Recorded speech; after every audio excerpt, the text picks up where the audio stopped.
Hey lovers, so if you know what we are going to be using this sauce for, please just type it in the comment section. If you know what this sauce that we are preparing, if you know what it's for or what I'm going to be using it for, just type it on the comment section. Let's see the first person that will get the answer. So lovers, come with me. Let's see how we prepare this delicious and yummy mint sauce. It's really nice and very easy to prepare. So as you guys can see, I'm just there chopping my carrots. So I'm just going to set it aside. So I'll go ahead and chop the next vegetable, which is potato. I'll go ahead and chop the potatoes to the size that I want, because each and everybody have different size that they really want to use for whatsoever they use this to prepare. So I'll just chop it to the size that I want, how I want it to be. So you just have to be careful with your knife so that you don't go and cut your hands. So you don't go and cut your hands, guys. So that's the next one, because I'm using 2 potatoes. I'm using 2 potatoes to prepare this delicious and yummy sauce. So I'm using two potato, just there, cutting the second one, chopping the second potato, just chopping it, I'm washing my hand though, because I don't want to go and cut my hand. I don't want to go and cut my hand. So that's it. I'll just set it aside. So I'll finish chopping all of them. And we have our potatoes. We have green pepper. We have garlic. We have mint. We have blended mint. We have blended beef. Yeah.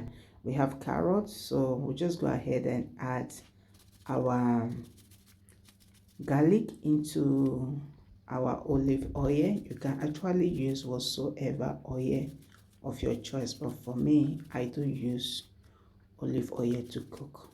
So if I use kirasol oil, maybe I want to fry potato, but to cook is olive oil. So that's it. I'll go ahead and add my onions to the oil. Just give it a lovely stirring together. So I'll go ahead and add my carrots to it to give it a lovely stirring together. So that's it. Stirring it together, leave it to cook a little bit.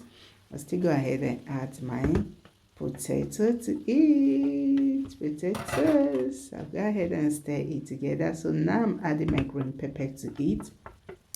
After adding my green pepper to it, I'll go ahead and stir because I don't really want it to get burnt.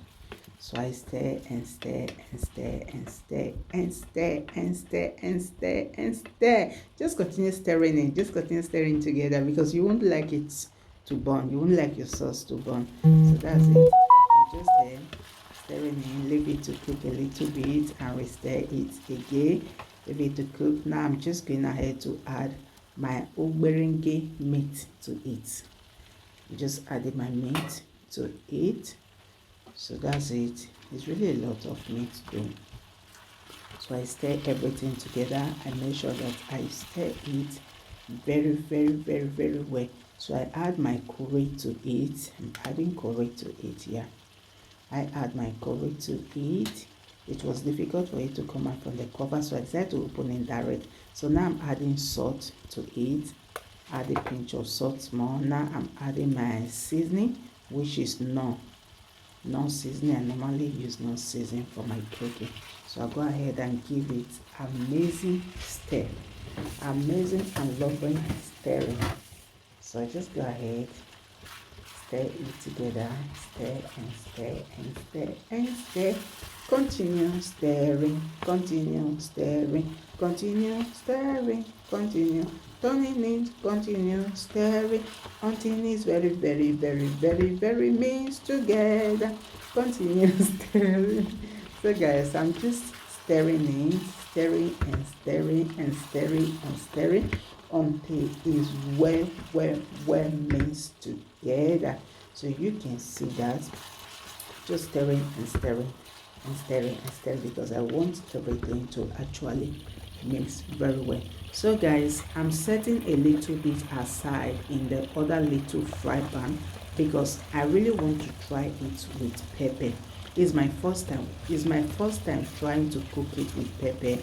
I always prepare this sauce without pepper, so today I decided to set a little bit in the other little fry pan, and I add a fresh pepper to it. I add scratch bell pepper to it, the one in the other fry pan. So you can see that this have decreased. So now I'm just going ahead to add flour to it because I want it to be cakey somehow. So if you actually want it to be cakey, you don't want it to, how will I say it, you don't want it to be scattering around, so you add a little flour to it. So that flour will enable it to cake together. You go let them mold, you go mold together like molding together. You understand? You understand what I mean? You know what I want to say. So it will allow it to mold together, to cake together. So I'll still do the same thing to the little fry pan. I'll still add a little flour to it because I really want it to be caked together, like to be molded together. I don't want it to be scattering. So that's it. I add to the little fry pan. Just go ahead and give it a stir. Give it a stir. You see that? So we're going to be removing all the excess oil. So guys, this is the final outcome of our sauce. This is the final outcome of our sauce because I want all the oil to go out. That is why I turn it inside this strainer. So it's better to use this kind of strainer to enable all the oil, any oil that is inside this sauce, everything need to go out. So I'm just going to leave it there like an hour.